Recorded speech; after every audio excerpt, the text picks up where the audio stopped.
اہل عربی زبان میں والے یا والا کو کہتے ہیں اور بیت گھر کو کہتے ہیں۔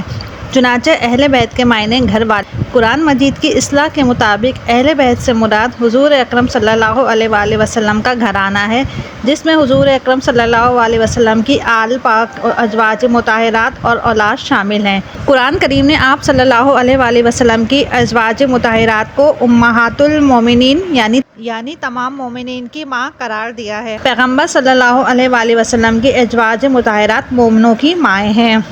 اہل بیت کے متعلق قرآن مجید میں ارشاد ہے، اللہ یہی چاہتا ہے کہ اے اہل بیت تم سے ناپاکی دور کرے اور تمہیں خوب پاک کرے۔ اہل بیت اولاد۔ حضرت ابراہیم علیہ السلام۔ حضرت ابراہیم علیہ السلام ماریہ قبطیہ کے وطن سے پیدا ہوئے، بچپن میں ہی وفات پا گئے اور جنت البقیع میں مدفون ہیں۔ ان کے علاوہ حضور صلی اللہ علیہ وسلم کی تمام اولاد مبارک حضرت خدیجہ رضی اللہ تعالیٰ عنہ کے وطن سے ہیں۔ حضرت قاسم رضی اللہ تعالیٰ عنہ رسول اکرم صلی اللہ علیہ وسلم کے سب سے بڑے صاحبزادے تھے۔ انہی کی نسبت سے حضور صلی اللہ علیہ وسلم کی کنیت ابو القاسم ہے۔ تقریباً 2 سال کی عمر میں آپ وفات پا گئے۔ حضرت زینب رضی اللہ تعالیٰ عنہ۔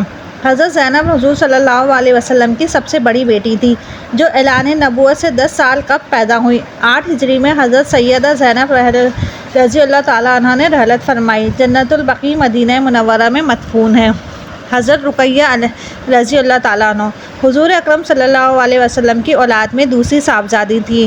2 ہجری میں غزوہ بدر کے موقع پر آپ رضی اللہ تعالیٰ عنہ بیمار ہوئیں اور اسی سال 2 ہجری کو رحلت فرمائی اور جنت البقیع میں دفن ہیں۔ حضرت ام کلثوم رضی اللہ تعالیٰ عنہ آپ حضور اقدس رضی اللہ تعالیٰ عنہ کی تیسری صاحبزادی ہیں۔ نبوت سے کچھ عرصے پہلے پیدا ہوئیں۔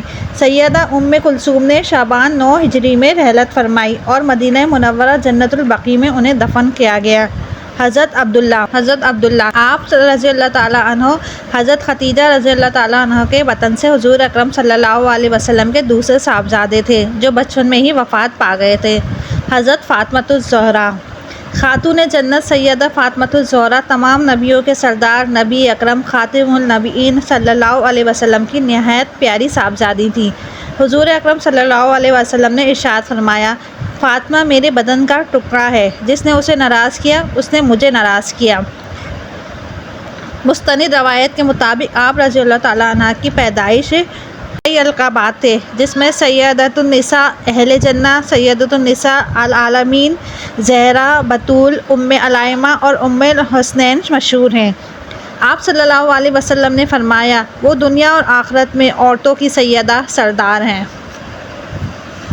حضرت فاطمۃ الزہرا نہایت عمدہ عادات و فضائل کی مالکہ تھی۔ وہ بہت متقی، پرہیزگار اور عبادت گزار خاتون تھیں۔ وہ اپنے گھر کے تمام کام خود انجام دیتی تھیں اور اس دوران ذکر الہی میں مصروف رہتی۔ اگرچہ وہ خود کئی دن فاقے سے ہوتی، لیکن قصائل کو کبھی بھی خالی ہاتھ نہ لوٹاتی۔ آپ ہمیشہ کھانے پینے، اٹھنے بیٹھنے، بول چال، لباس اور تمام انداز میں حضور اکرم صلی اللہ علیہ وسلم کی پیروی کرتی تھی۔ بچپن سے ہی حضرت فاطمہ رضی اللہ تعالیٰ عنہ کی طبیعت میں زیادہ سنجیدگی اور سادگی تھی۔ کھیل کود میں ان کا جی نہیں لگتا تھا۔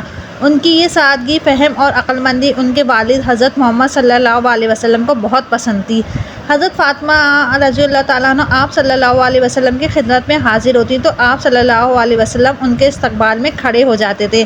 آپ صلی اللہ علیہ وسلم فرماتے تھے، فاطمہ میرے جسم کا ٹکڑا ہے، جس نے اسے خوش کیا اس نے مجھے خوش کیا، جس نے اسے ناراض کیا اس نے مجھے ناراض کیا۔ آپ صلی اللہ علیہ وسلم جب بھی سفر پر جاتے تو سب سے پہلے آخر میں حضرت فاطمہ سے ملتے اور سفر سے واپسی پر سب سے پہلے حضرت فاطمہ رضی اللہ تعالیٰ عنہ سے ملتے۔